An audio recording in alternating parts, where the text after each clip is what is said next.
She thought I didn't know.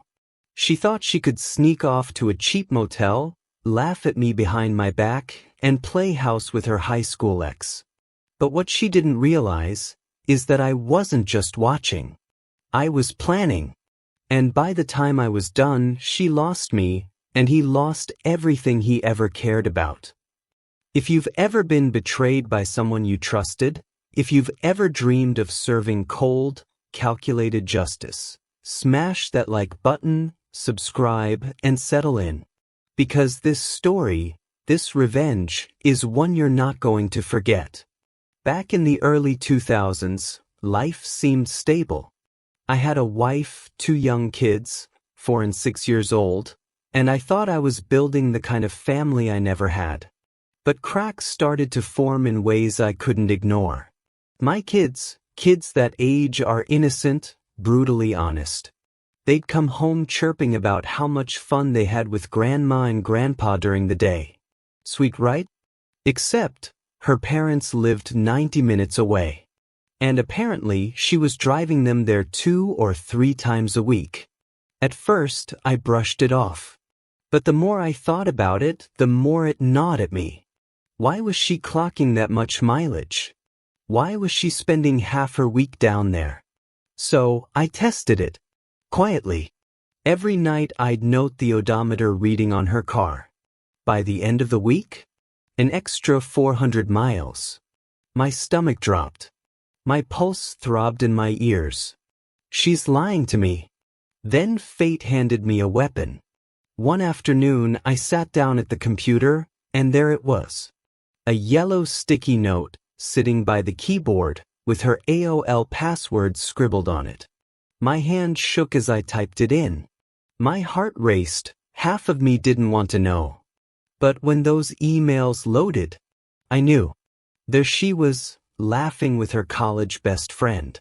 Email after email bragging about how she was hooking up with her high school ex-boyfriend. And worse, mocking his wife, calling her fat after kids, like cruelty was just part of their little game. I printed everything. Every email. Every word. And I hid them. But suspicion and emails weren't enough. I needed proof. I needed the kind of evidence that couldn't be denied, couldn't be spun into excuses. So, I called in a friend, a cop, who pointed me to a retired detective, now working as a PI. Let's call him Ron. Ron was sharp. He didn't waste time. With the emails, my notes, and her schedule, he mapped everything. Within days, he had the whole routine documented. Drop the kids at her parents'. Meet the ex for lunch. Drive to a dingy motel. Spend a few hours together. Then, pick up the kids and come home like nothing ever happened. And Ron didn't just write it up, he had timestamps. Photos. Receipts. Enough to blow her entire double life wide open. That was my breaking point. I thought back to my own childhood, my parents cheating, screaming, tearing each other apart while me and my siblings paid the price. I swore I'd never put my kids through that. So I made my choice. I hired a divorce lawyer. But that wasn't enough. I wasn't just going to end the marriage. I wanted justice. See, Ron had also dug up details about her lover. Let's call him Bob. Bob wasn't just some fling. He was married. 3 kids. A cushy VP job at his father-in-law's company. The man had a perfect setup. A wife. A home. A career. And that was about to crumble. I asked Ron for a few more copies of his report. I wanted one for me. And one for Bob's wife. Then came the day. My wife got served with divorce papers at her job. Imagine sitting at your desk, shuffling papers, pretending to live your normal life, when a stranger walks up and hands you the document that detonates everything you thought you were hiding.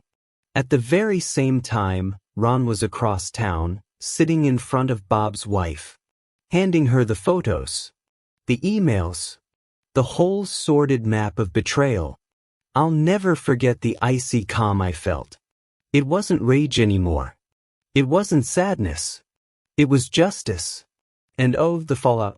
My wife, she didn't stand a chance in divorce. The cheating didn't swing much legally, but emotionally, it was a death sentence. Our kids were shielded.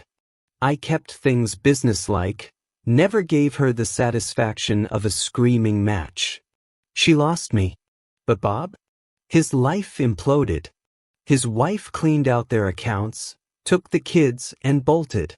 Her father, the man who owned the company Bob worked at, found out and fired him on the spot. And since the house they lived in was owned by her parents too, evicted, Bob went from VP to jobless. From family man to alone. From smug adulterer to broken man with a police record. Yes, a police record. He tried to force his way back into the house one day, started an argument, and got his nose broken by his brother-in-law. Restraining orders. Court battles. His divorce dragged on like a public execution. And me? I heard the echoes of his downfall through public court documents, like distant thunder from a storm I set in motion. Today, Bob's ghost is gone. I can't find him online, no trace of his once perfect life. His ex-wife, though? She thrived. She took over her dad's company, built a stable life for herself and her kids.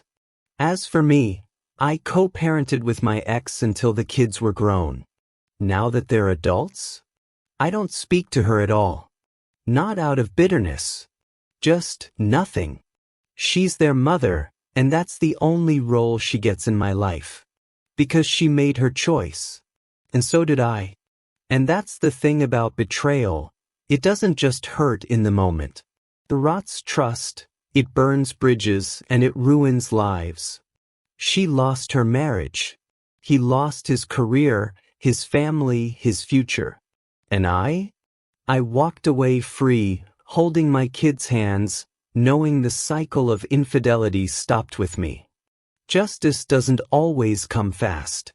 Sometimes it takes patience, strategy, and restraint.